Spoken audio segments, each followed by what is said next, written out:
of all, I would thank you all to attend this meeting.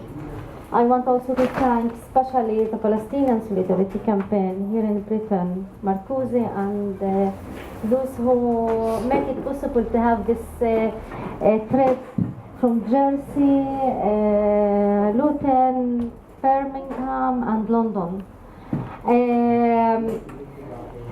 I think that the attendance for this activity and for others regarding the Palestinian issue shows something very simple, very human, that we care about justice, that even we are living in a very cruel world, justice is important for human beings, not just Palestinians.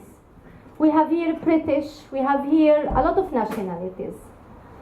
And it shows other thing, that the Palestinians refuse to be a passive victim. Maybe we are victims for the injustice, for the crimes against humanity, and the Israeli daily and systematic violations of human rights, but we refuse to be a passive victim.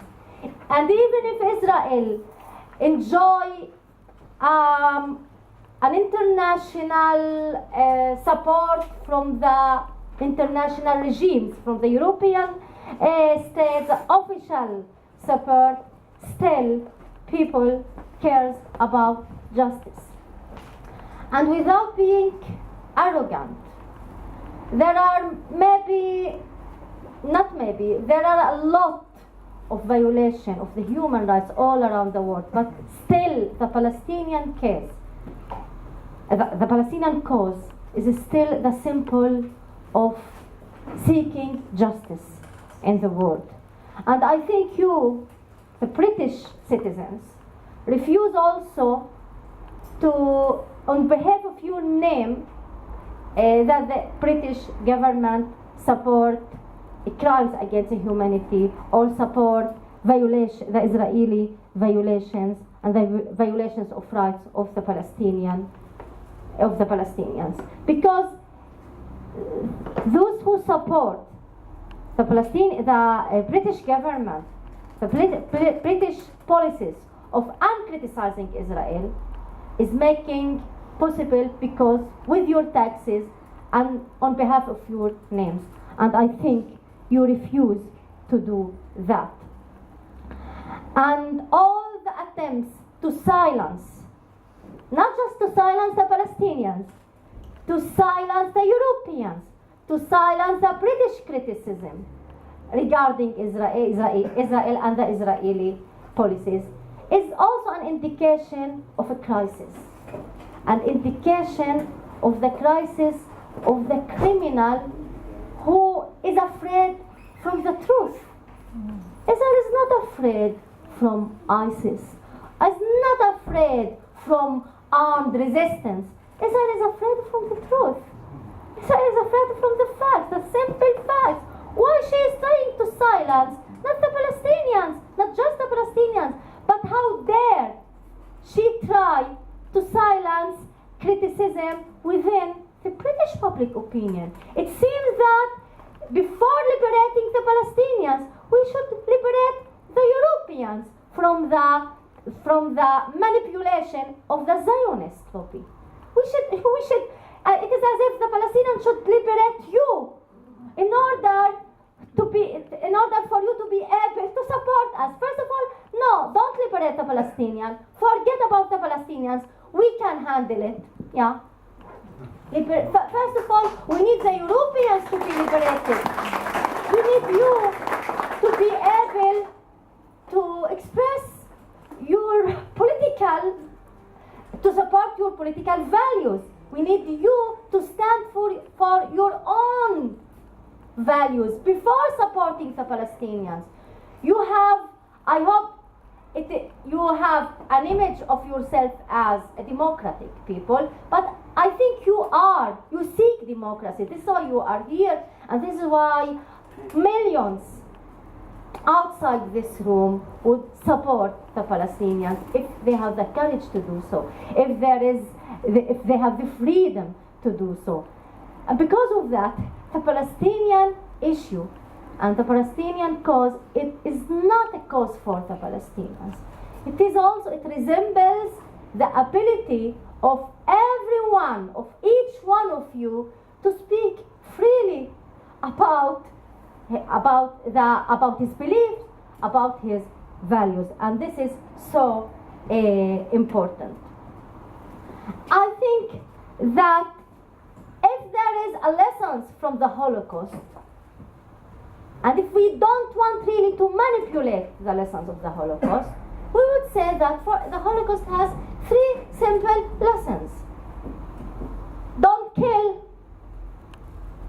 don't be racist, and don't be silent towards crimes.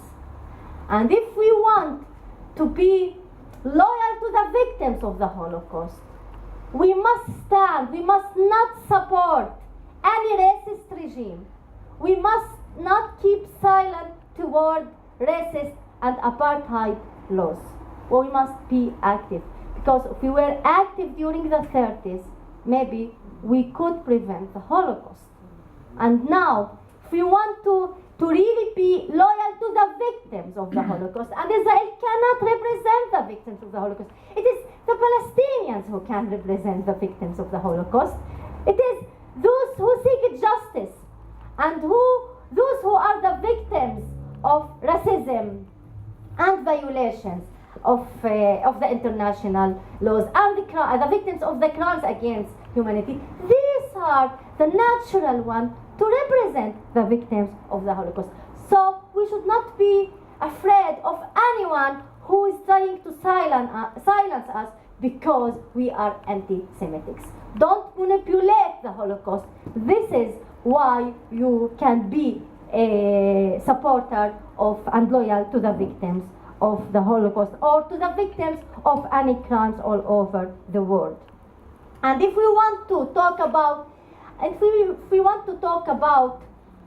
not just morality but also logic, because sometimes it seems that Israel is not trying just to silence our consciousness and to silence our freedom of speech, also to silence the simple notion of logic.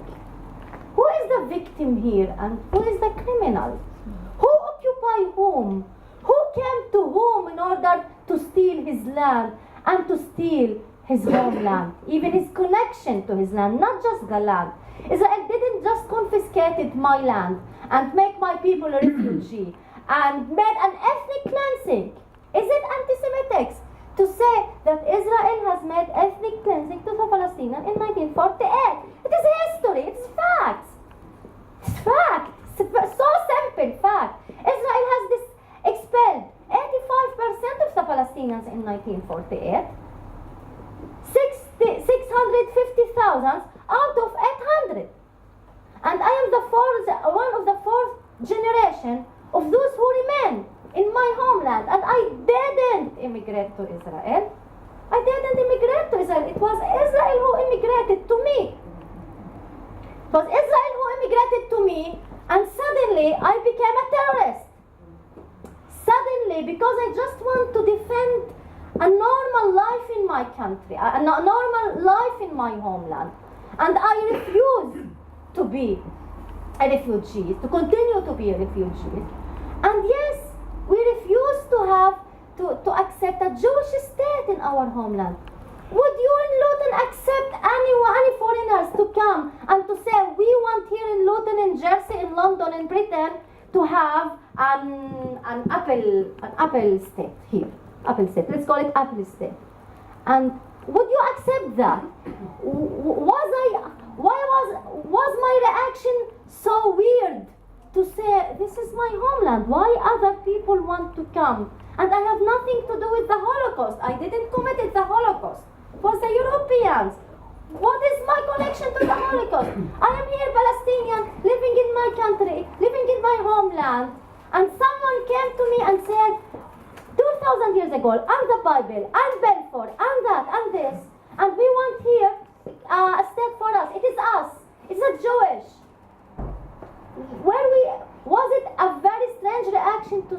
no, we don't accept this? Not to accept was not to give up our homeland and our right to our homeland. Was it anti-Semitic? Or we were so normal society, like